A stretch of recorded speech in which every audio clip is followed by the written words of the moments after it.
I stepped off the helicopter onto ground so hard it felt like concrete. The rotors whipped snow around my face, stinging my cheeks through the thermal mask. I pulled my gear bag closer and ducked my head against the wind. The pilot didn't shut down the engine, just waited while I grabbed my stuff and backed away from the aircraft. Smart. You don't want to be out here longer than necessary.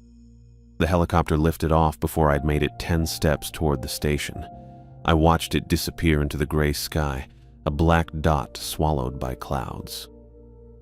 The sound faded until all I could hear was wind cutting across the frozen landscape. I was alone now, 2 weeks minimum before Jonathan Perry would arrive to replace me. Maybe longer if the weather turned bad. It usually did. The research station sat about 50 meters away, a squat metal building painted bright orange, supposed to make it visible during storms. Right now, it looked like a traffic cone somebody had dropped in the middle of nowhere. I trudged through the snow, my boots crunching with each step. The cold bit through my thermal gear, minus 30 degrees Celsius, according to the briefing. Felt colder. The station's door was heavy steel with 3 separate locks. I fumbled with the keys Melody had given me back in Moscow. My gloves made everything clumsy, but I wasn't taking them off. Not out here. The first lock clicked open, then the second. The third one stuck for a moment before turning. I pushed the door open and stepped inside. The warmth hit me immediately. Generator was running fine. Good. I'd heard stories about researchers finding stations with dead generators. That was usually the end of the story. I dropped my gear bag and looked around. One main room with a kitchen area, a desk with radio equipment, and a cot in the corner. Everything painted institutional white. A door led to what I assumed was a bathroom. Another door had a sign that said, "Storage, keep locked." On the desk, I found a manila folder with my name written on it. Harrison Liu, observation assignment. Inside were 3 sheets of paper. The first was my assignment briefing, standard stuff I'd already read.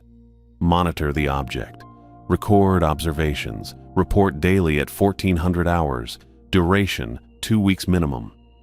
The second sheet was a hand-drawn map of the area. The station was marked with an X. 200 meters northeast, another X marked object location. A red line showed the safe approach route. Areas marked "Do Not Enter" were shaded in pencil. The third sheet made me stop reading and start over. Observation. Protocols. Mandatory compliance. 1. Do not leave the station between 1:07 a.m. and 2:41 a.m. local time for any reason. 2. Visual observation of object required every 30 minutes during daylight hours. 0800, 1600. 3. If object appears to be missing from designated location, report immediately via emergency frequency. 4. Do not approach object closer than 50 meters under any circumstances. 5. If replacement personnel arrive before scheduled date, leave immediately. Do not delay departure. 6. Maintain radio contact daily at 1400 hours. Report any changes in object appearance, position, or behavior. 7. In case of equipment failure, emergency supplies located in storage room. Key attached to radio unit. I read through the list twice. Most of it made sense. Standard safety protocols for observing potentially dangerous materials. But that first rule bothered me. Why those specific times? 1:07 to 2:41, 94 minutes. What happened during those 94 minutes? I folded the papers and put them back in the folder. Questions would have to wait. I had a job to do. The radio was an older model but looked well maintained. I checked the frequency settings and confirmed the emergency channel was programmed correctly. The battery indicator showed full charge. I unpacked my gear and stored most of it in the footlocker at the end of the cot. Kept my thermal clothes and emergency kit accessible. The bathroom was small but functional. Running water, which meant the pipes were heated. Another good sign. Time to see what I was here to observe. The observation window was on the northeast wall. Reinforced glass, maybe 3 inches thick. I could see why they'd installed it. The view outside was mostly white, snow covering everything for kilometers in every direction. Hills rolled away toward the horizon under a gray sky. And there it was, 200 meters away, sitting on the snow like somebody dropped a giant marble, perfectly round, completely black, 3 meters in diameter, according to the briefing. It didn't look like much, just a dark sphere against all that white, but something about it made me keep staring.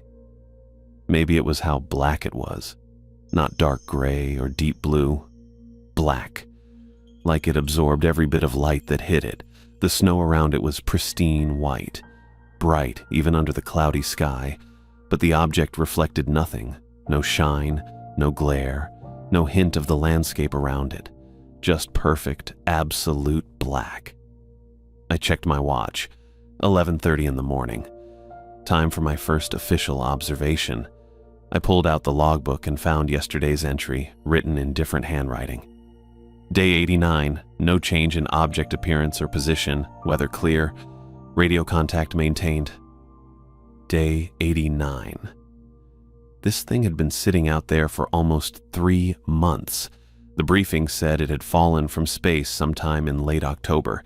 Satellite tracking picked it up entering the atmosphere, but it didn't burn up like most meteors. Just came down and stopped. I wrote my entry. Day 90. Object visible and unchanged. Spherical, approximately 3 meters diameter, black surface. No movement or visible activity. Weather overcast, light wind. Observer H. Lee. Straightforward, factual, that's what they wanted.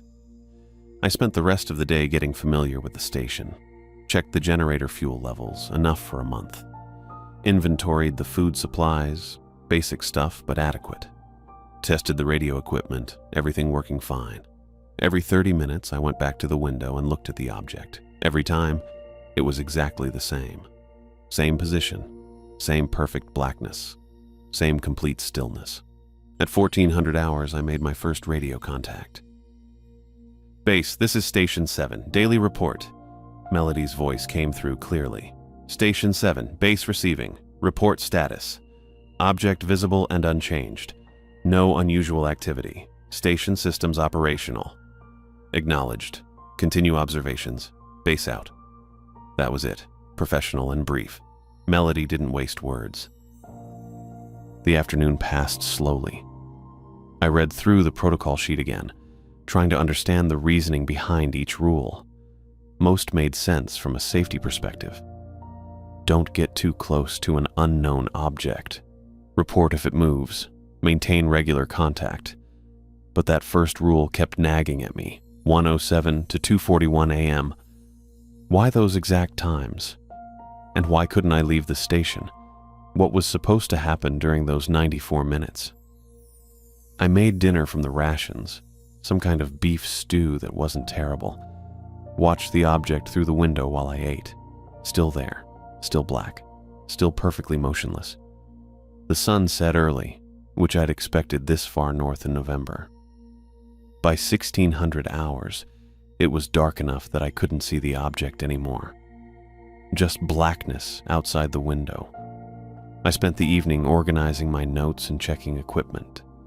Read a paperback novel I'd brought, something about a detective in Moscow. Tried not to think about how isolated this place was.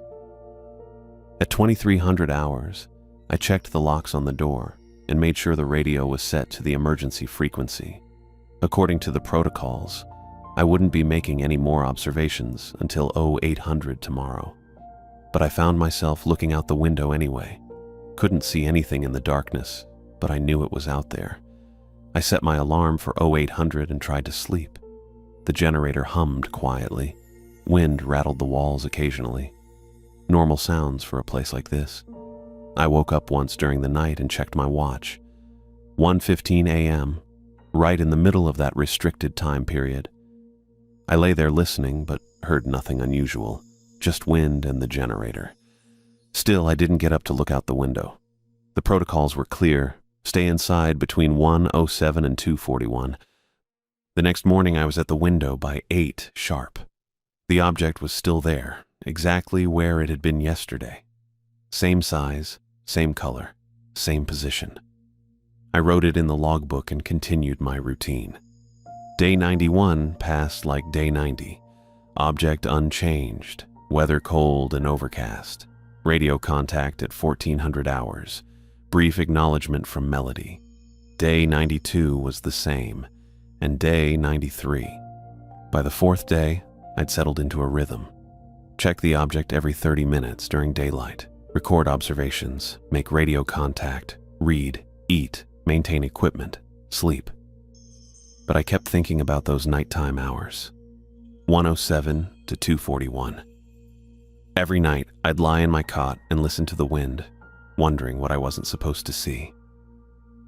On the morning of day 93, I stood at the observation window with my coffee and stared at the black sphere. Same as always. Perfectly round, perfectly black, perfectly still. But for the first time since I'd arrived, I found myself wondering if that was really true. I'd been watching the thing for 5 days now. Same routine, same 30-minute checks, same radio calls to Melody at 1400 hours. The object hadn't moved, hadn't changed, just sat there in the snow like a 3-meter ball of nothing. But at my 14:15 observation on day 94, something was different. I stood at the window with my coffee, looking through the reinforced glass at the black sphere. 200 meters away, same position, same perfect roundness, except it wasn't sitting on the snow anymore. The thing was floating, not much, maybe 2 centimeters off the ground, a gap of white snow visible underneath the bottom curve of the sphere. I blinked hard and looked again. Still there, still floating. I grabbed the binoculars from the desk and focused on the object. The gap was clear through the lenses, definitely floating. The snow underneath looked undisturbed, like the sphere had just lifted straight up without touching anything. My hands shook a little as I lowered the binoculars. This was the first change I'd documented since arriving, the first real change in 94 days of observation. I needed to radio this in. I sat at the desk and switched the radio to the main frequency, checked my watch, 14:21, close enough to the scheduled contact time. Base, this is Station 7. Priority update. Over. Static for 10 seconds. Then Melody's voice came through clear. Station 7, this is Base. Go ahead with your update. Over. Base, the object has changed position. It's now hovering approximately 2 centimeters above the snow surface. First documented movement since observation began. Over. Longer static this time. I could picture Melody at her desk in Moscow, probably writing notes or checking something on her computer. Station 7. Confirm the object is airborne. Over. Confirmed, Base. Visual gap between object and snow surface. Estimate 2 centimeters vertical displacement. Object appears stable in new position. Over. Copy that. Station 7. Continue standard observation protocols. Document all changes in your log. Do not approach the object. Acknowledge. Over. Acknowledged, Base. Continuing standard protocols. Station 7 out. I switched back to the emergency frequency and stared at the radio. That was it. No questions about how long it had been floating. No instructions to take photographs or measure the exact height. Just continue protocols. But protocols were protocols. I opened the logbook and wrote my entry. Day 94, 14:21 hours. Object position changed. Sphere now hovering approximately 2 centimeters above snow surface. No other visible changes. Weather clear, minus 28 degrees Celsius. All station systems operational. I closed the book and went back to the window. The sphere hung in the air like it had always been there. Perfectly still. Perfectly black. Perfectly impossible. The rest of the day crawled by. Every 30 minutes I checked the window. The object stayed in the same position, floating above the snow. I made notes about the exact height, the stability, the way the shadow fell differently now that there was space underneath. At 1600 hours, darkness started creeping in. Time for the last visual observation of the day. I stood at the window and looked out at the sphere, barely visible in the fading light. Still floating. Still unchanged except for that impossible gap. I ate dinner without tasting it. Read 3 pages of the same detective novel twice. Checked the locks on the door and set the radio to emergency frequency. Normal routine, but nothing felt normal anymore. The thing was floating. After 93 days of sitting motionless on the snow, it had decided to hover. Why? What had changed? And why today? I set my alarm for 800 hours and lay down on the cot. But sleep wasn't happening. Not tonight. Not with that thing floating out there in the dark. I kept thinking about the restricted hours. 1:07 to 2:41. Every night for 5 days, I'd stayed inside like the protocols demanded. Never questioned it, never tested it.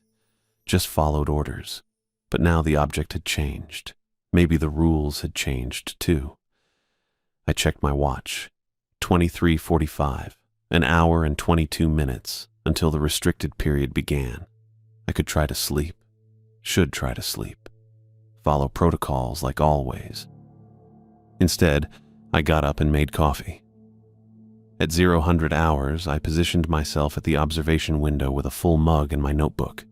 Whatever happened during those restricted hours, I was going to see it. The protocols said don't leave the station. They didn't say anything about watching from inside. 0100, 0105. The sphere hung in the darkness, invisible now, but still out there, still floating.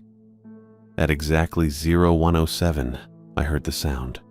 Low humming, deep and steady like machinery running far underground. It came from the northeast, from the direction of the object. The sound penetrated the station walls, vibrated through the floor, made my coffee mug tremble on the windowsill. Then I saw the light. Faint red glow pulsing from where the sphere had to be. Not bright, just enough to outline the shape against the snow. The humming got louder, and the red light pulsed faster, like a heartbeat speeding up. I grabbed my notebook and started writing. Time, description, duration, everything I could observe from the window. The humming stayed constant, but the light changed, shifting from red to orange to red again, pulsing every 3 seconds. At 0123, the footsteps started. Slow, deliberate steps in the snow outside, coming from the northeast, from the direction of the object. I couldn't see anything through the window, but I could hear each footstep clearly. Someone walking through the snow toward the station. The steps circled the building, around the north side, past the generator, along the west wall. I moved away from the window and listened. Whoever was out there took their time, walking slowly around the entire perimeter. The footsteps completed one full circle and started another. Same pace, same deliberate rhythm, like someone inspecting the station, checking every side. On the second pass, the steps stopped directly outside the front door. 3 knocks, sharp, clear, purposeful. I stood in the middle of the room and stared at the door. The 3 locks were secure. The radio was on emergency frequency. But someone was knocking on my door at 1:26 in the morning, 800 kilometers from anywhere. Hello?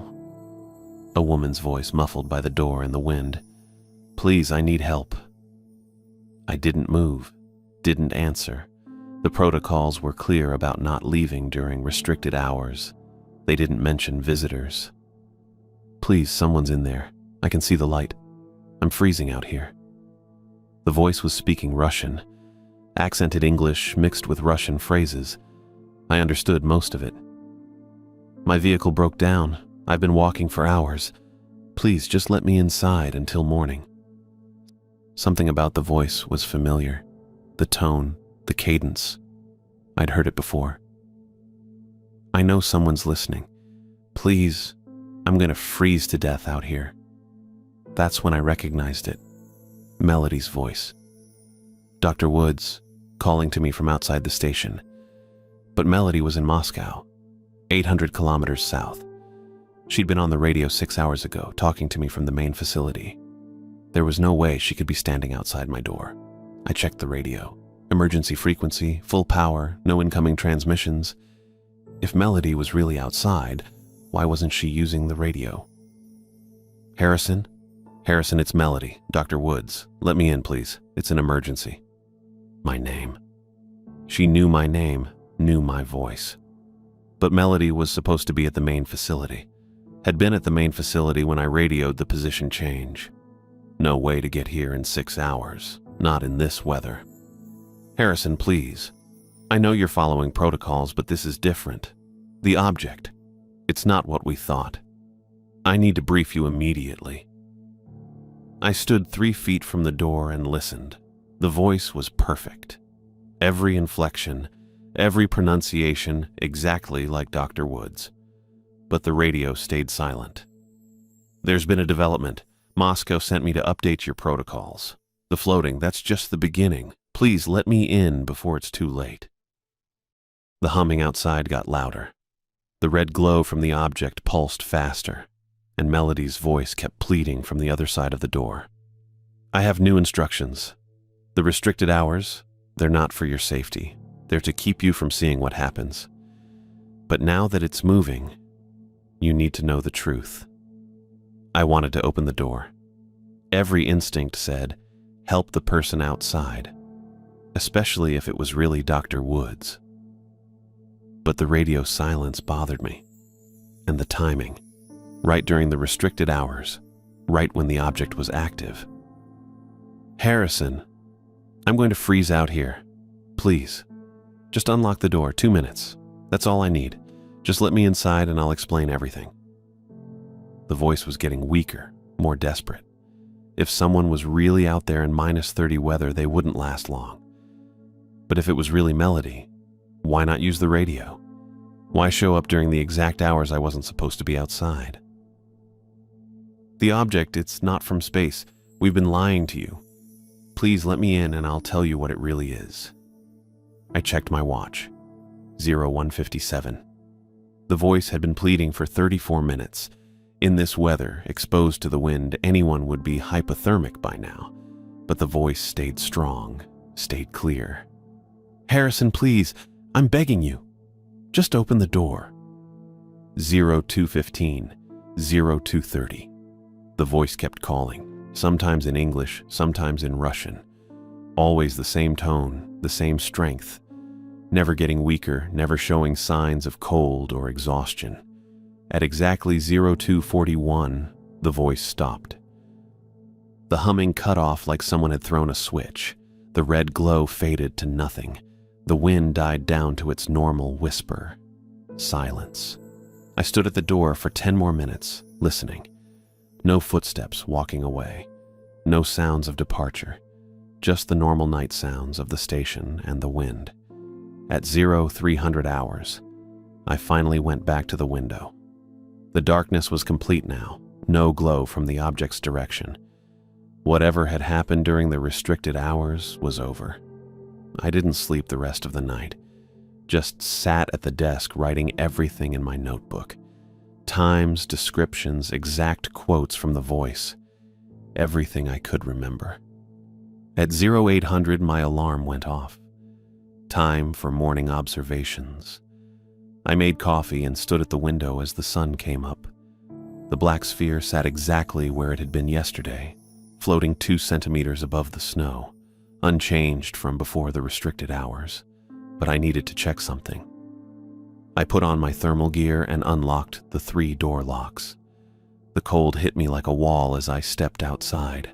-32 degrees, clear sky, no wind. I walked around the entire perimeter of the station, slowly, carefully, looking at the snow. No footprints, anywhere. The snow around the building was smooth and undisturbed. No sign that anyone had walked the perimeter twice. No indication that someone had stood at my door for over an hour. But I'd heard every footstep clearly. Heard them circle the building, stop at the door, pace back and forth while the voice pleaded. 34 minutes of conversation with someone who left no trace in the snow. I completed the circuit and went back inside. Locked all 3 locks and sat at the radio. Time for the daily check-in with base. Time to report what I had observed during the restricted hours. But what exactly was I supposed to say? I turned to the emergency frequency and keyed the microphone. Base, this is Station 7. Daily report. Over. Static. Then Melody's voice. The same voice that had been pleading outside my door 6 hours ago. I pressed the microphone button and waited for Melody's response. Copy, Station 7. What's your status? Over. Her voice sounded normal, professional. No hint of distress or cold or desperation. Nothing like the voice that had pleaded outside my door for 34 minutes. Object remains elevated 2 centimeters above surface. No additional changes observed. Station systems operational. Over. Understood. Continue standard protocols. Base out. The radio went quiet. I sat back in the chair and stared at the equipment. Same voice, same cadence, same slight accent. But the woman outside had known things Melody shouldn't know. Details about the restricted hours, about what I wasn't supposed to see. I made breakfast and resumed the 15-minute observation schedule. The sphere hung in its position, casting the same altered shadow pattern on the snow, unchanged since yesterday morning. Day 95 passed without incident. Day 96 brought steady snowfall that didn't accumulate on the object's surface. Day 97 was clear and cold. On day 98, everything changed again. I approached the observation window at 800 hours with my coffee and logbook. The sphere was still there, 200 meters northeast, but it wasn't the same size. The object had grown. I set down the coffee and grabbed the binoculars. Through the lenses, the sphere looked massive, not just larger, substantially bigger. Where it had been 3 meters in diameter for 97 days, it now appeared to be 4 meters across, maybe more. The proportions had increased uniformly. The height matched the new diameter. The perfect black surface remained unchanged, but the thing was definitely bigger. I checked my watch. 8:03. I'd observed this object every 30 minutes for over a week. There was no way I'd missed a gradual size increase. The change had happened sometime between my final observation yesterday at 1600 hours and now. I documented the observation in my logbook, noting the estimated new dimensions and clear weather conditions. Then I returned to the radio. Base, this is Station 7. Priority transmission. Over. Static. Then Melody's voice. Go ahead, Station 7. Over. Object has increased in size. Diameter now approximately 4 meters. Height proportional. Change occurred between 1600 yesterday and 0800 today. Over. A longer pause this time. Copy that, Station 7. Continue observations. Increase frequency to every 15 minutes during daylight hours. Maintain 50-meter minimum distance. Do not attempt direct contact. Over. Understood. 15-minute intervals. No contact. Over. Base out. I hung up the microphone and checked my watch again. 8:07. Next observation at 8:22. The day stretched ahead with 4 times as many observations. I settled into the new routine, noting the sphere's position and appearance every quarter hour. The object remained stationary in its hovering position. The size stayed constant at the new dimensions. At 1400 hours, I made my regular daily report. Melody acknowledged the information and confirmed the increased observation schedule. No additional instructions. The afternoon observations showed no further changes. At 1600 hours, darkness began to fall. I completed my final visual check and secured the station for the night. I cooked dinner and tried to read, but concentration was difficult. The object had grown by a full meter in diameter overnight. That represented a significant volume increase. Where had the additional mass come from? At 2300 hours, I locked the door and set the radio to emergency frequency. I positioned myself at the observation window with my notebook and waited. 107 arrived with the familiar low humming from the northeast.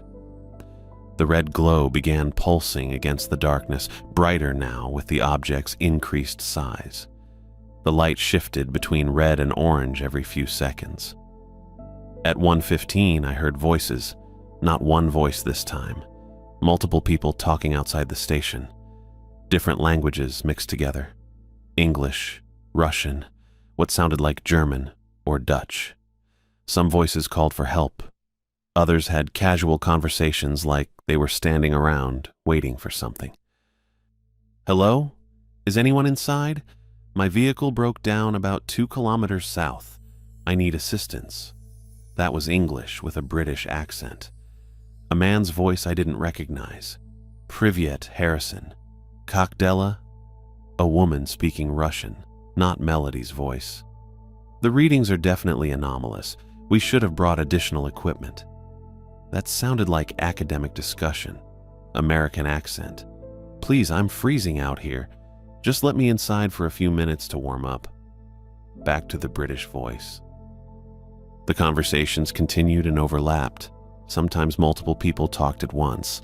Other times, single voices spoke directly to me through the door. At 1:38, a new voice joined the mix. "Harrison, it's Jonathan Perry. I've arrived early. There were some scheduling changes. I need help getting my equipment inside." I stopped writing and listened carefully. Dr. Perry was my scheduled replacement. He wasn't supposed to arrive for another week. "Harrison, can you hear me? I know you're in there. The transport dropped me about 1/2 kilometer away. I've got sensitive instruments that need to get inside before they freeze." The voice sounded professional, authoritative, like someone used to field work and logistics. "I'm going to set the equipment down by the door.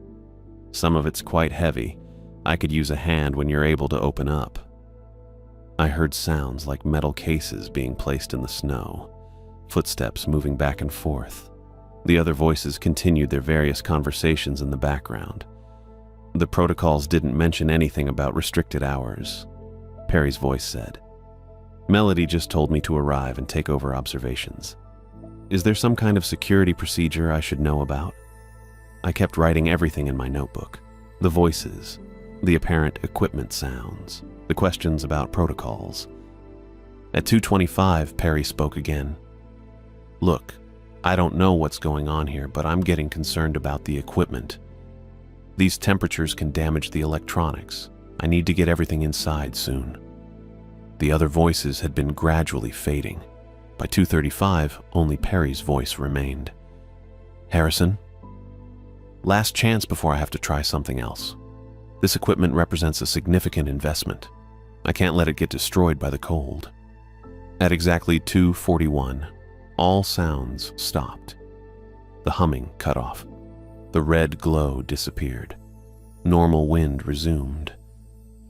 I sat in the darkness and reviewed my notes. 7 different voices over 94 minutes.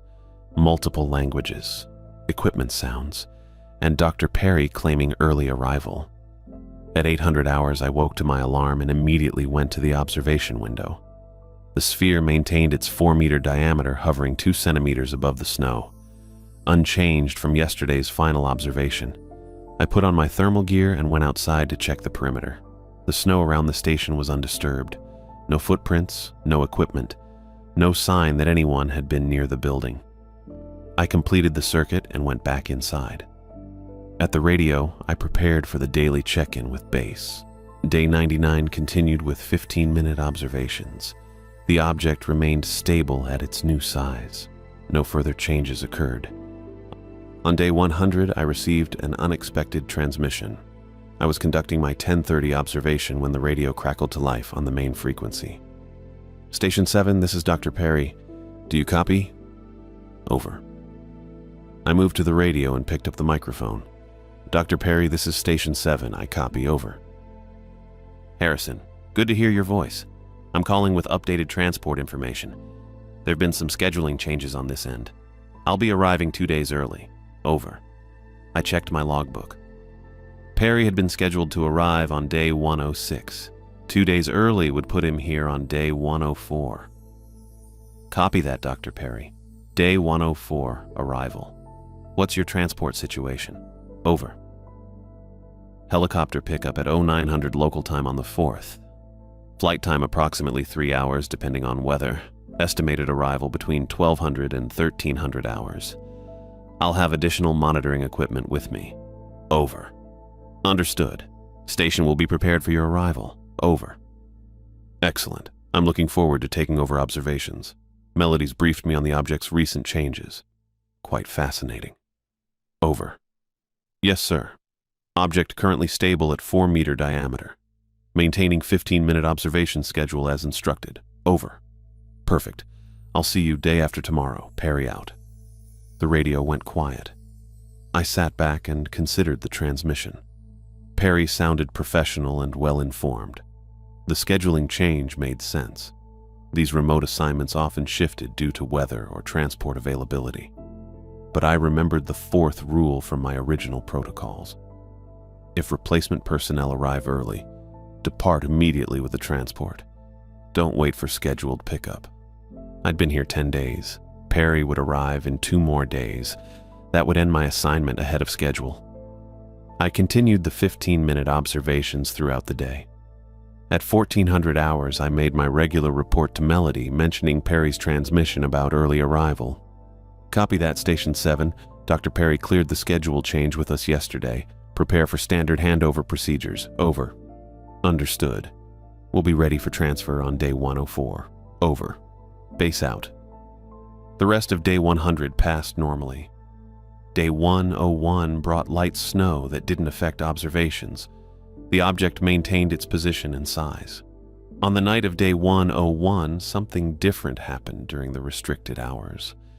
I positioned myself at the observation window at midnight with my notebook. At 1:07, the familiar humming began.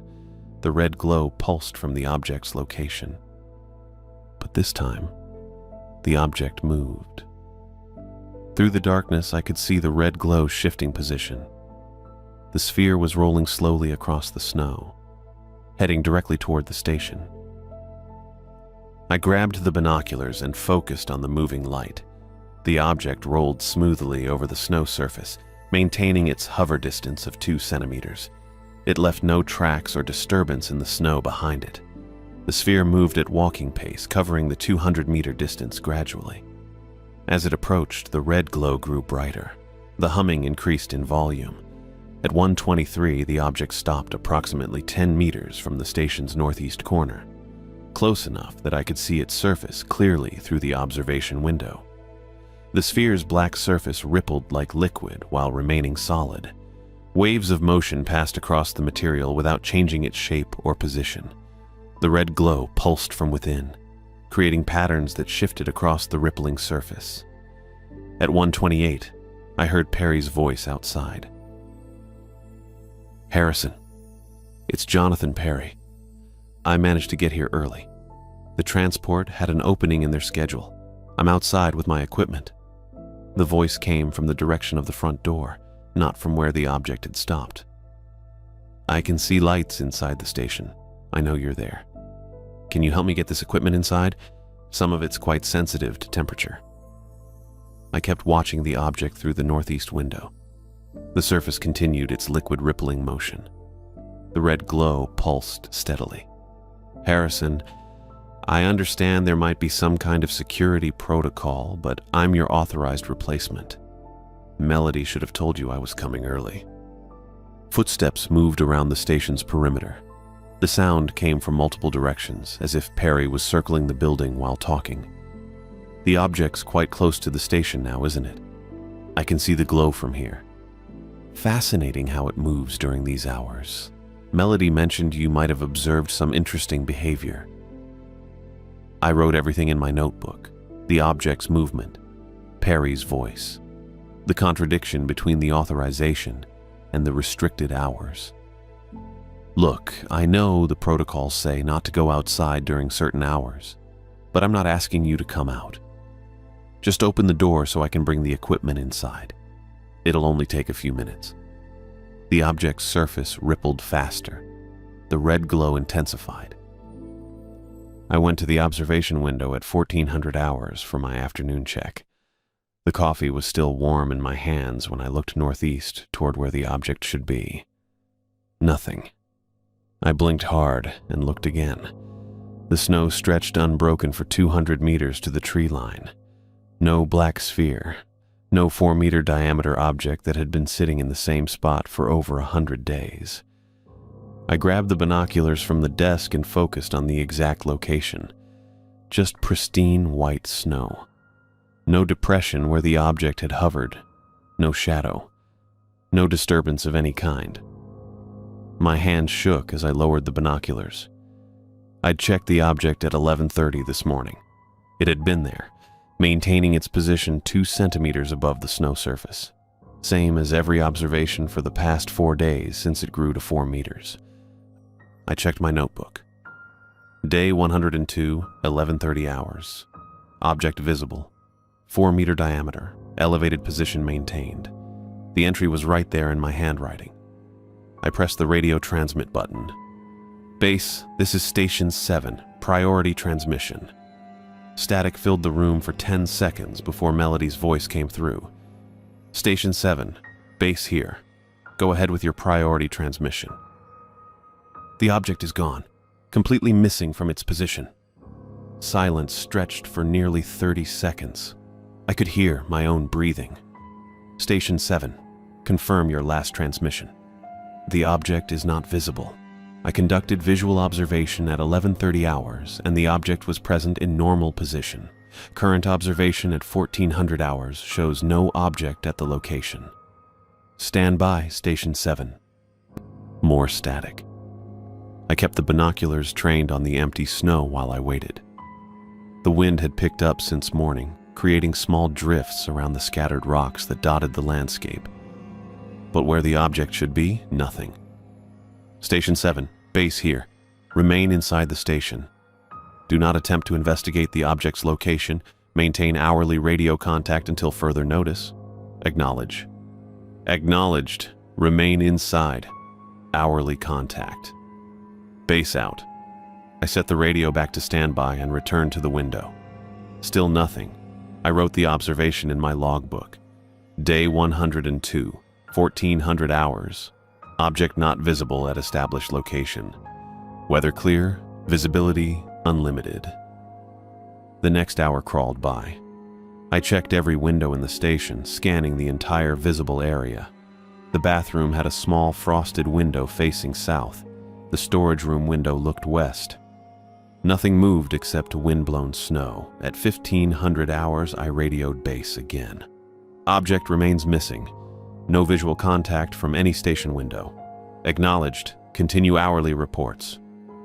At 1600 hours, the same report. And 1700. The sun was setting, casting long shadows across the snow. Soon it would be too dark for visual observation anyway. I heated a can of soup for dinner but barely touched it. Every few minutes I found myself at the northeast window, looking out at the empty landscape. The object had been there for over 3 months. Melody said it fell from space in late October. It had moved, grown, done things during the restricted hours that didn't make sense. But it had always been there. Now it wasn't.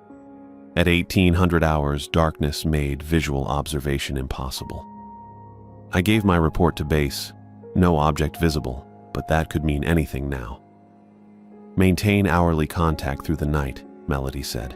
Document any observations. I tried to read after dinner, but the words didn't stick. The detective novel that had helped pass previous evenings felt pointless now. I kept thinking about the object's surface rippling during restricted hours, the red glow pulsing from inside, the way it had rolled toward the station 2 nights ago. Where could a 4-meter sphere go? It couldn't just disappear. At 2100 hours, I reported no changes. 2200, the same. I checked all 3 door locks twice and set the radio to emergency frequency. I didn't bother trying to sleep. At 2300 hours, I positioned myself at the observation window with my notebook and a fresh cup of coffee. If the object returned during restricted hours, I wanted to see it happen. The wind had died down. Outside, everything was still. At midnight, I heard the first sound, not the familiar humming from the northeast. This came from directly above me. Scratching. Something moved across the roof, dragging against the metal surface. The scratching started at the front of the station and moved slowly toward the back. Whatever was up there was large enough to make the roof creak under its weight. The scratching stopped over the main room where I sat. Then it started again, moving from side to side like something was pacing back and forth above my head. I grabbed a flashlight and went to each window, trying to see what was on the roof, but the angle was wrong. The station was too low and the roof overhang blocked my view. The pacing continued. Scratch, scratch, scratch across the metal, then silence for a few minutes. Then more movement, heading toward the back of the building. At 007, the scratching stopped completely. The silence stretched for several minutes. I started to think whatever had been on the roof was gone. Then the voices started.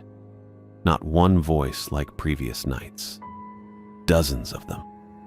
All around the station, speaking at once. I heard English, Russian, German, what sounded like French. Men and women, old and young. Some called for help.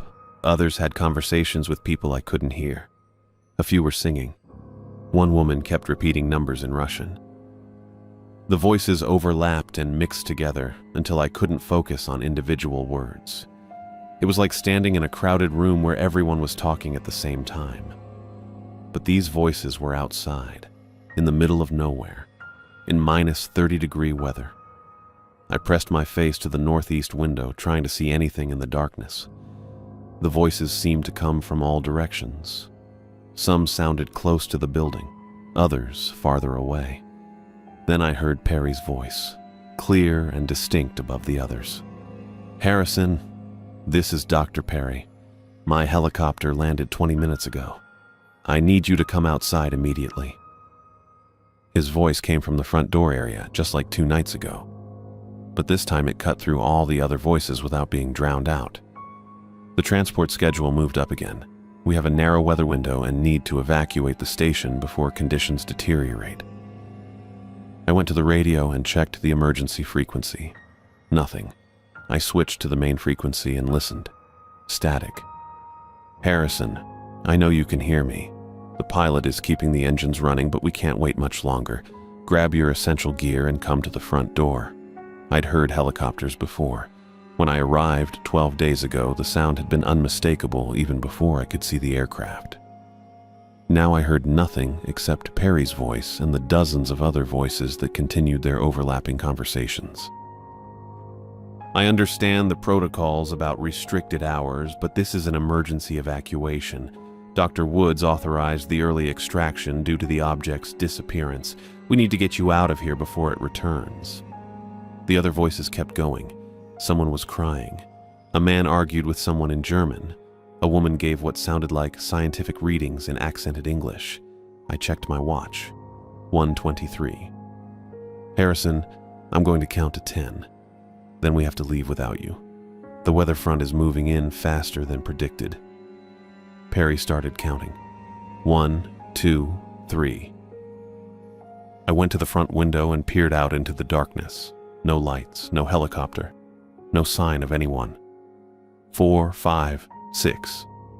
The other voices continued their chaotic mix. Now I could make out individual conversations. A British man was describing instrument readings. A Russian woman was calling someone's name over and over. 7, 8. I grabbed the radio microphone and tried the emergency frequency again. Just static. 9. Perry's voice was right outside the front door now. "Last chance, Harrison. We can't wait any longer." 10. Silence. All the voices stopped at once. The crying, the conversations, the singing, Perry's countdown. Everything cut off like someone had flipped a switch. I checked my watch. 2:41. The familiar quiet returned. Just wind and the normal sounds of the building settling. I stayed at the window for another hour, but heard nothing else. At 0800, my alarm went off. I'd been awake all night, but I felt alert.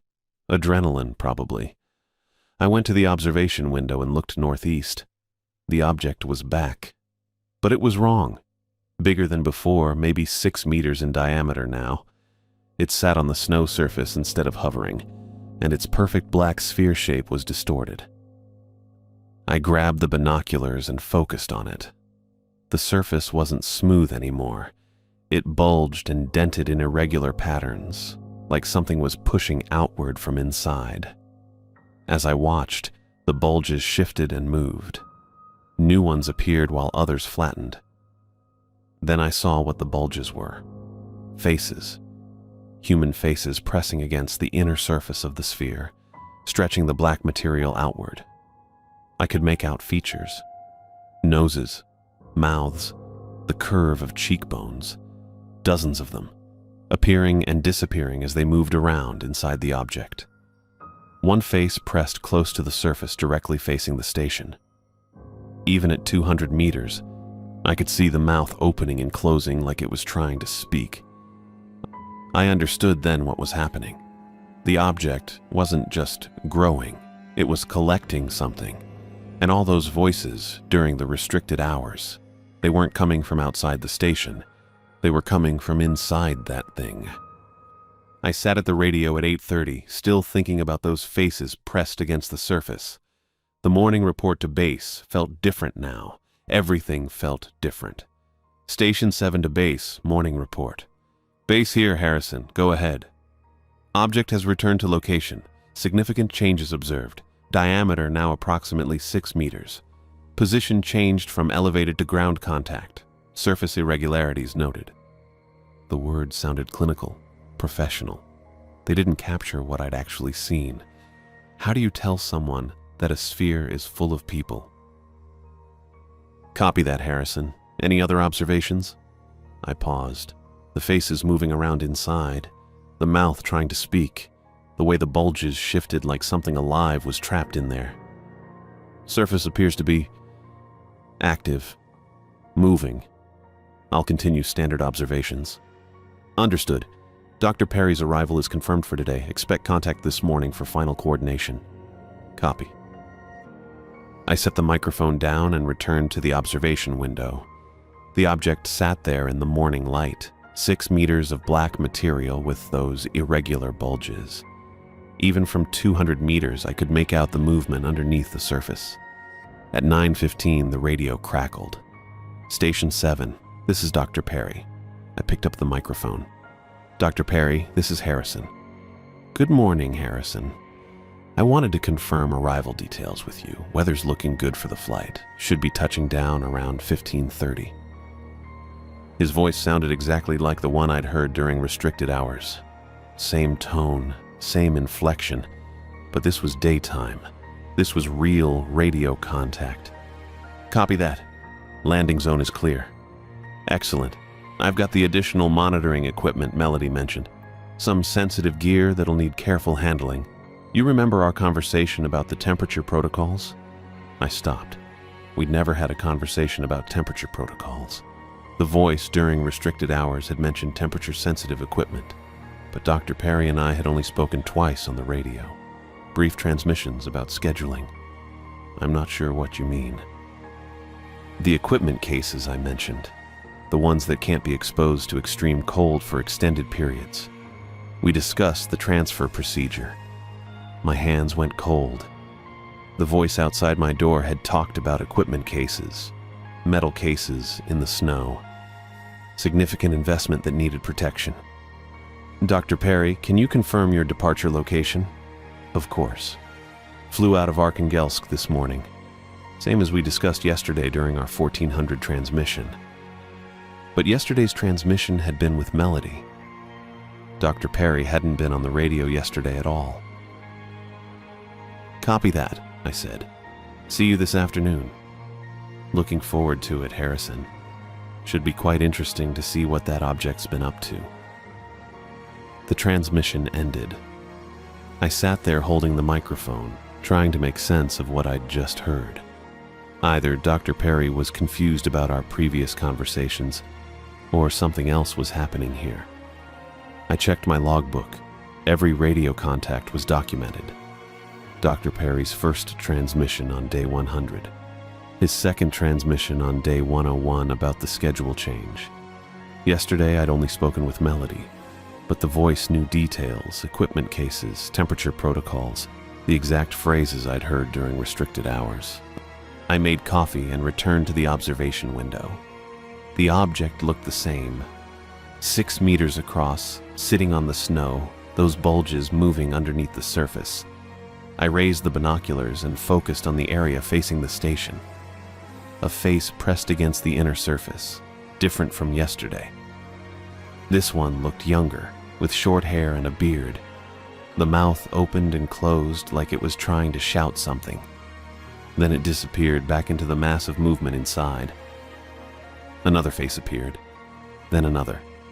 Dozens of them shifting around inside that black shell, all trying to speak, all silent. I lowered the binoculars and checked my watch. 10:45.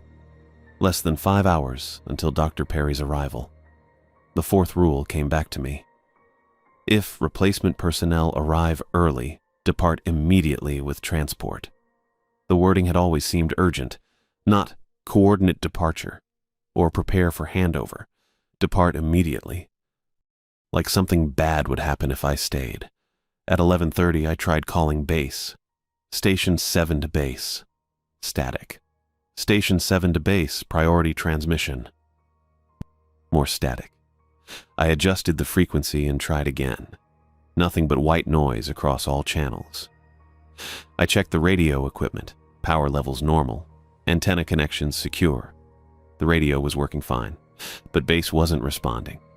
1,200 hours came and went. No contact from anyone. I made lunch but couldn't eat. The object sat there 200 meters away, those faces moving around inside like fish in a dark tank. At 13:15, the radio crackled again. "Harrison, this is Jonathan Perry." "Dr. Perry, go ahead. Running a bit ahead of schedule. Should be there within the hour. How's the weather looking on your end?" "Clear skies, no wind, good conditions." "Perfect. I've been thinking about our conversation regarding the observation protocols. The restricted hours especially. Melody briefed me about your recent experiences during those periods. I hadn't told Melody about the restricted hours, not the details. Just that the object moved and there were sounds outside." "What did she tell you?" "About the voices, the movement patterns, the way the object behaves differently between 107 and 241. Must have been quite unsettling." The hair on my neck stood up. I'd never mentioned specific times to Melody, never told her about voices. How did Perry know about 107 and 241? "Dr. Perry, can you confirm your current location?" "About 40 minutes out. Flying over some beautiful country. All white as far as you can see. Rather peaceful, actually." "What's your aircraft type?" "Standard transport helicopter. Red and white markings. You'll hear us coming long before you see us." That matched what he'd told me before, but something in his voice was different now. Flatter. Like he was reading from a script. "I've been wondering," Perry continued, "about those faces you observed in the object. Must have been quite a shock." I hadn't told anyone about the faces. Not Melody. Not in any radio transmission. I documented it in my logbook, but that was here in the station with me. "I never mentioned faces." "Didn't you? I thought Melody said you'd observed surface irregularities, bulges and depressions. Natural to wonder what might cause such patterns. I need to verify your identity. What's the name of your supervisor in Moscow?" Silence. Long enough that I thought the transmission had cut out. "Dr. Perry?" "Harrison. I think there might be some confusion. Perhaps the isolation is affecting your judgment. These questions seem unnecessary. Just answer the question. I'd rather focus on the transfer procedures. I'll need you to have all research materials ready for immediate departure. The object's recent changes make extended observation inadvisable." The transmission ended.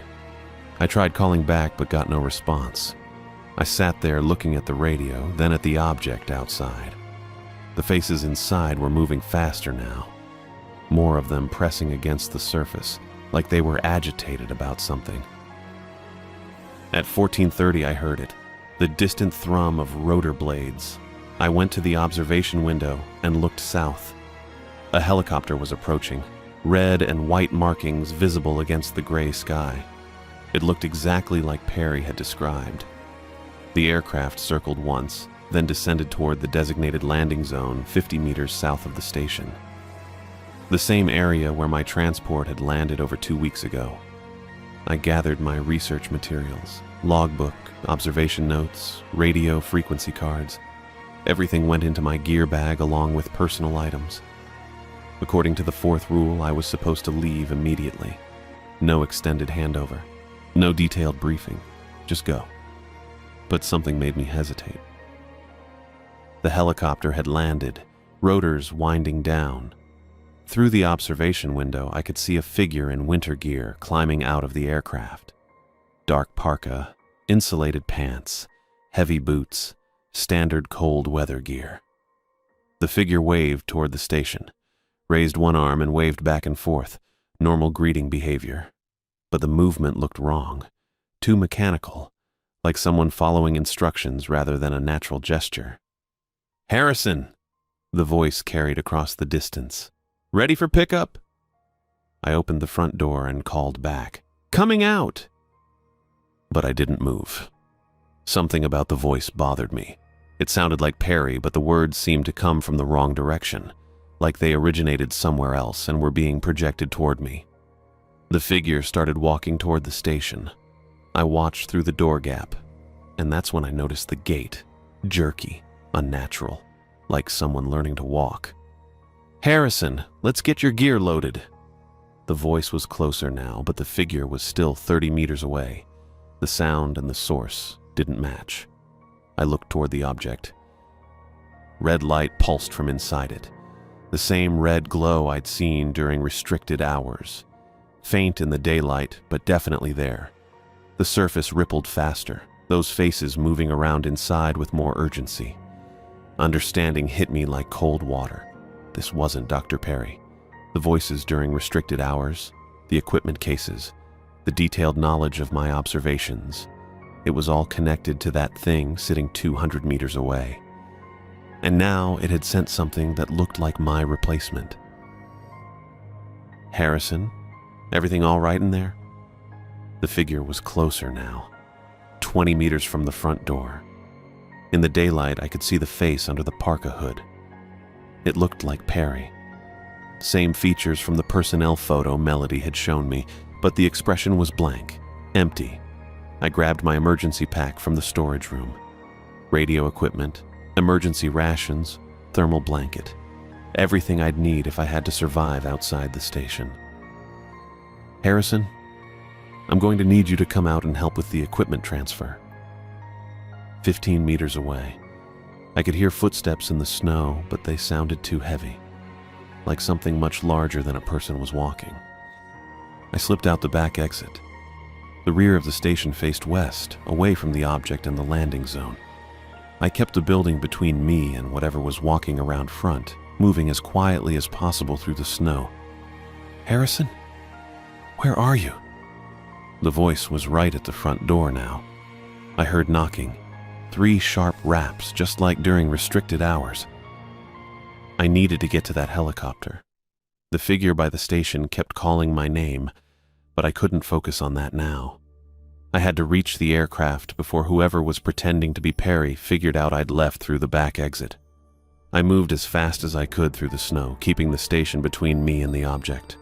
The helicopter sat 50 meters south, red and white markings clear against the white ground.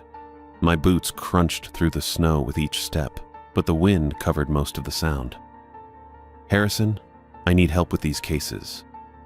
The voice came from the front of the station, still calling for me, still using that flat tone that didn't quite sound right. I reached the landing zone and circled around to approach the helicopter from the south side. The rotors weren't moving, no engine noise. The aircraft sat completely silent on the snow. That should have been my first clue. I got close enough to look through the cockpit windows. Empty. Both pilot and passenger seats were empty. No equipment cases anywhere. No signs that anyone had been inside recently. I walked around to the passenger door and tried the handle. Unlocked. I pulled it open and climbed up to check the interior. The seats were cold. Not just cool from sitting outside, but cold like the aircraft had been here for hours. I touched the pilot's headset hanging from the ceiling. Ice crystals had formed on the foam padding. "Harrison, where did you go?" The voice was getting closer. I looked back toward the station and saw the figure in winter gear walking around the building. It moved in that same jerky way I'd noticed before, like someone learning how to use their legs. I checked the instrument panel. Everything was dark. No power to any of the systems. I found the engine controls and confirmed what I already suspected. The engine was stone cold. This helicopter hadn't been running in the last several hours. But I'd heard rotor blades. I'd watched it land. I climbed back out and walked to the front of the aircraft. Snow was accumulating on the rotor blades. Not just a light dusting, but actual accumulation that would take time to build up. The kind you'd see after an aircraft had been sitting in snowfall for at least an hour. "Harrison, I can see your tracks in the snow." I looked back toward the station. The figure was following my footprints around the building. It had reached the back exit and was starting to follow my trail toward the helicopter. That's when I noticed something that made my skin crawl. The figure cast no shadow. The afternoon sun was bright and clear, throwing sharp shadows from every object on the landscape. The station cast a long shadow. The helicopter cast a shadow. Even my own body cast a clear shadow on the snow. But the figure walking toward me cast nothing. It moved across the white ground like it wasn't really there. I backed away from the helicopter and pulled out my emergency radio. The small handheld unit I'd grabbed from the storage room. I'd been saving it in case the main radio failed, but this seemed like the right time to use it. I switched to the emergency frequency and pressed the transmit button. "Base, this is Harrison at Station 7. Emergency situation, request immediate assistance." Static for 10 seconds. Then Melody's voice came through clear and strong. "Harrison, what's your status? We've been trying to reach you on the main frequency. The main radio isn't working. I need to report a security breach at the station. Stand by." I kept backing away from the helicopter, watching the figure approach. It was maybe 30 meters away now, still calling my name in that flat voice. "Harrison, this is Dr. Woods. What kind of security breach?" Someone claiming to be Dr. Perry arrived by helicopter, but it's not him. The aircraft is empty and the engine is cold. The person approaching the station has detailed knowledge of my observations that I never reported to anyone. Silence for 15 seconds. "Harrison, Dr. Perry's departure was delayed due to weather conditions in Moscow. He won't arrive for another 3 days. Are you saying someone else is at your location?" "Affirmative. And the object has changed again. It's grown to 6 meters in diameter, and I can see faces inside it. Human faces pressing against the surface from within." Another long pause. "Harrison, I'm dispatching an extraction team immediately. Can you maintain safe distance from both the station and the unidentified individual? I'm about 100 meters south of the station near the landing zone. The individual is approaching my position. Move to a secure location and maintain radio contact. Do not engage with the unidentified person. Extraction team will arrive within 4 hours." "Understood." I looked around for somewhere to go. The landscape was mostly flat white ground with scattered equipment markers and the fuel depot another 100 meters east. Not much cover, but the depot had a small shelter building for emergency situations. "Harrison, I know you're out here." The figure was 20 meters away now, close enough that I could see its face under the parka hood. It looked like a normal person, but the movements were still wrong, too deliberate, like each step required conscious thought. I started walking toward the fuel depot, keeping the emergency radio in my hand. Base, I'm moving to the fuel depot shelter. The individual is following my tracks. Copy that. Maintain distance and stay in contact. The figure stopped walking and turned its head toward me. Even from that distance, I could tell it was looking right at me, not searching or scanning, looking directly at me like it knew exactly where I was. Harrison, you don't need to run. I'm here to help you. The voice carried perfectly across the distance, too perfectly. There was no wind distortion or distance fade. It sounded like the person was standing right next to me. I picked up my pace toward the depot. Behind me, I heard footsteps in the snow, not hurried, but steady. The figure was following, but not trying to catch up, just maintaining the same distance. I reached the fuel depot and found the emergency shelter, a small metal building with basic supplies and communication equipment. I got inside and locked the door, then checked the radio again. Base, I'm in the emergency shelter at the fuel depot. The individual followed me but hasn't approached the building. Good. Extraction team is airborne. Estimated arrival in 3 hours and 40 minutes. They're bringing security personnel. Security personnel. That was probably smart. I looked out the small window and saw the figure standing about 50 meters away. Just standing there in the snow, not moving, watching the shelter. Base, can you confirm Dr. Perry's current location? Dr. Perry is currently in Moscow waiting for weather clearance. He's been there for the last 2 days. Has anyone else been dispatched to Station 7? Negative. You're the only personnel assigned to that location. I kept watching the figure through the window. It hadn't moved in 10 minutes, just standing there like a statue. Base, I need to report something else about the object. During the restricted hours, I've been hearing voices outside the station. Multiple people speaking different languages. Some of them knew details about my observations that I never reported. What kind of details? Specific measurements, changes in the object's behavior. Information from my logbook that I keep at the station. Long pause. Harrison, have you left your logbook unattended at any time? Never. I keep it with me during observations and locked in my gear when I sleep. And you're certain the voices had access to this information? Positive. They referenced specific entries and observations. Another pause. Harrison, I need you to listen carefully. We've been monitoring similar objects at other locations, 17 sites worldwide. Each site has one observer following the same protocols you've been given. That stopped me cold. Other locations? Affirmative. The objects appeared simultaneously at all sites in late October. We've been coordinating observations across all locations. Have other observers reported similar phenomena? Some have reported audio anomalies during restricted hours. None have reported the level of detail you're describing. I looked out the window again. The figure was gone. I checked the other windows in the shelter. No sign of it anywhere.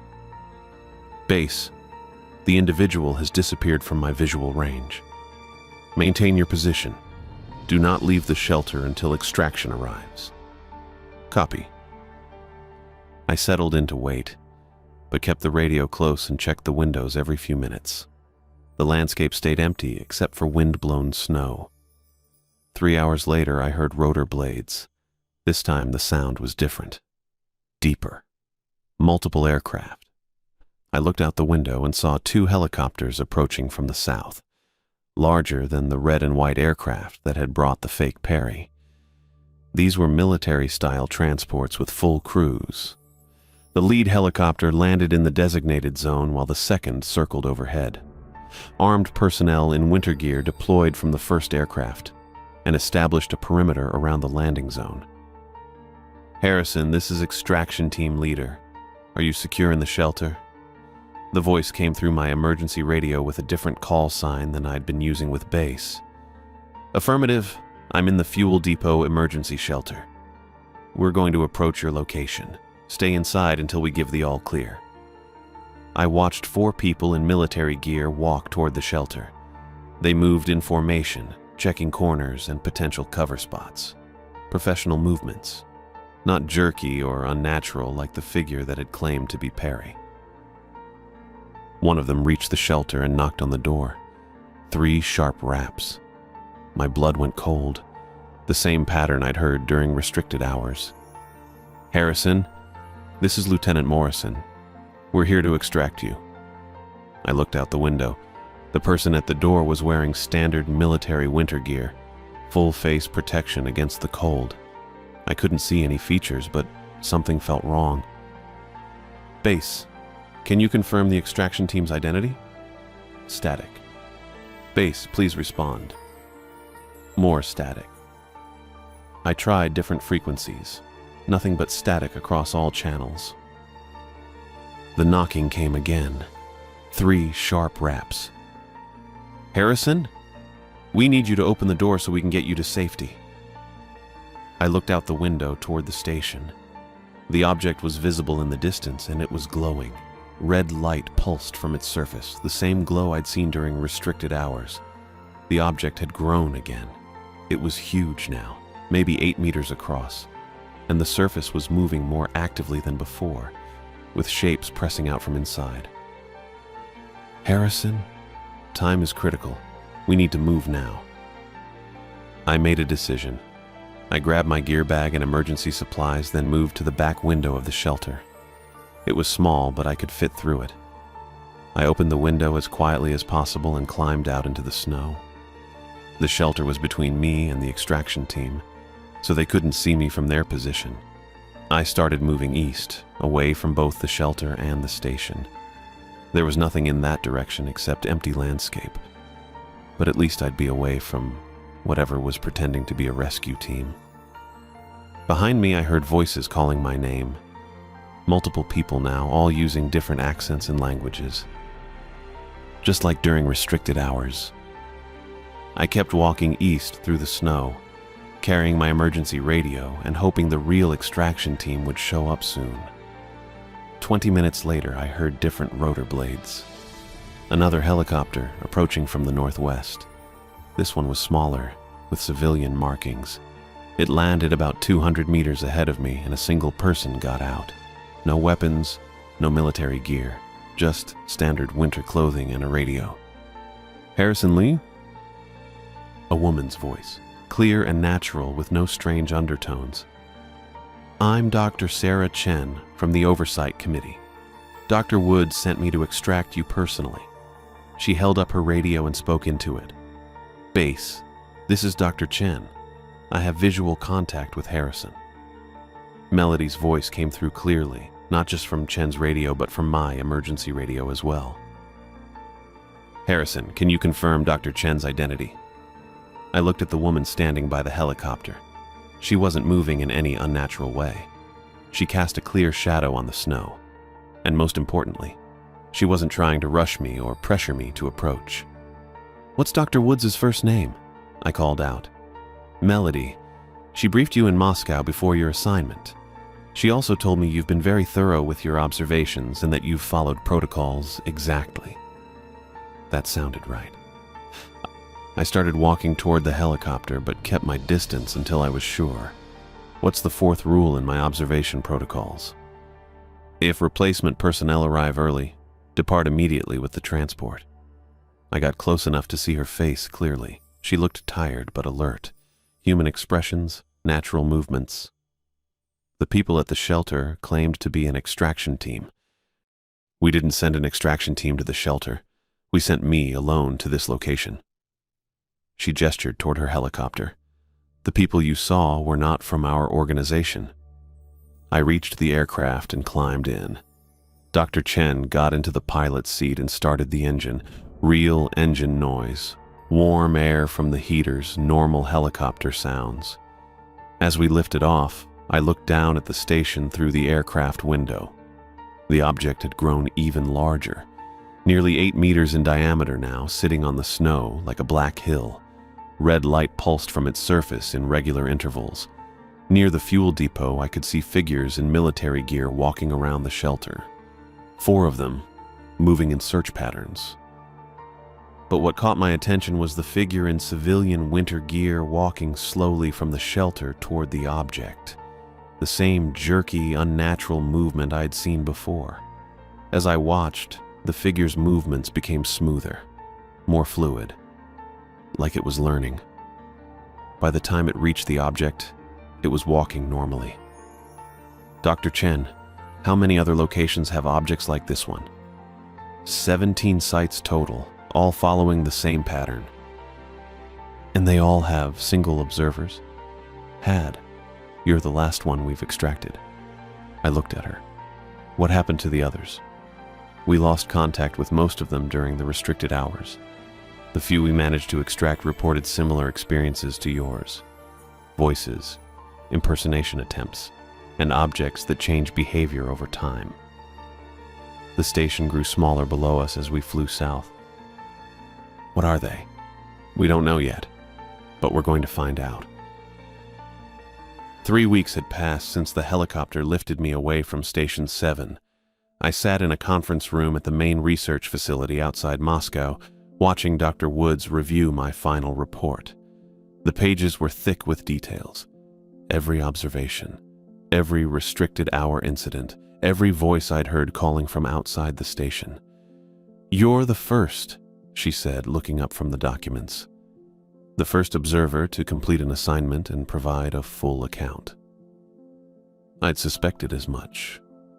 During the debriefing sessions, nobody had mentioned other survivors. Just references to lost contact and extraction difficulties at the other 16 sites. What happened to them? Dr. Woods set the report aside. "We don't know for certain, but based on your account, I believe they opened their doors." The fourth rule. Leave immediately if replacement personnel arrive early. I'd almost ignored it myself when the figure claiming to be Dr. Perry had knocked on the station door with that same 3-rap pattern I'd heard during restricted hours. The rules saved my life. "Someone wrote those protocols knowing exactly what we'd be dealing with," she said. "The timing restrictions, the observation requirements, the departure procedures. Whoever created them understood these objects." Dr. Chen entered the room carrying a tablet. She'd been the one to extract me, the real rescue pilot who'd known the correct verification answers about Dr. Woods and the observation protocols. "The satellite images came in," she said, setting the tablet on the table. The screen showed an aerial view of the Siberian location where I'd spent those days watching the black sphere. The station sat in its usual position, orange metal building stark against white snow. But where the object had been, where it had grown from 3 meters to 8 meters in diameter, there was nothing. "It's gone," I said, "completely. Look at this." Dr. Chen swiped to a closer view. Where the object had sat, the snow had melted away, revealing a perfect circle of dead earth underneath. The ground was black, not the rich black of soil, but the absolute black of the sphere itself. Nothing would grow there again. When did this happen? Sometime in the last week. The previous satellite pass showed the object still present at 8 meters. I studied the image. The circle was precise, like someone had used a compass to draw it. The edges were sharp where dead earth met normal ground. Even the snow wouldn't settle on that blackened area. It finished whatever it was doing. Dr. Woods nodded. "Your report suggests these entities were collecting something. The faces you observed inside the sphere, the voices during restricted hours, they were the other observers." I'd written about the faces in detail, human features pressing against the inner surface of the black material, mouths opening and closing as if trying to speak. Dozens of them, maybe more, moving around inside that 6-meter shell. The voices knew things they shouldn't have known, I said. Details from my private logbook, conversations I'd never reported. Because they came from people who'd experienced the same things. Each observer went through similar encounters. The objects learned from every interaction. Dr. Chen pulled up another file on the tablet. We've confirmed similar disappearances at 14 of the other sites. 2 locations still show objects present, but we lost contact with those observers 4 days ago. And the last site? Object gone. Observer missing. Same pattern as yours, but no one followed the extraction protocol. I thought about that figure walking toward the object after my helicopter had lifted off. The movement had started jerky and unnatural, like someone learning to use an unfamiliar body. But by the time it reached the sphere, the gait had become smooth and human. They were getting better at it. Each encounter taught them more about human behavior, Dr. Wood said. Speech patterns, mannerisms, knowledge that would make their impersonations more convincing. That's why Dr. Perry's voice sounded wrong during the radio contacts. It was early in the process.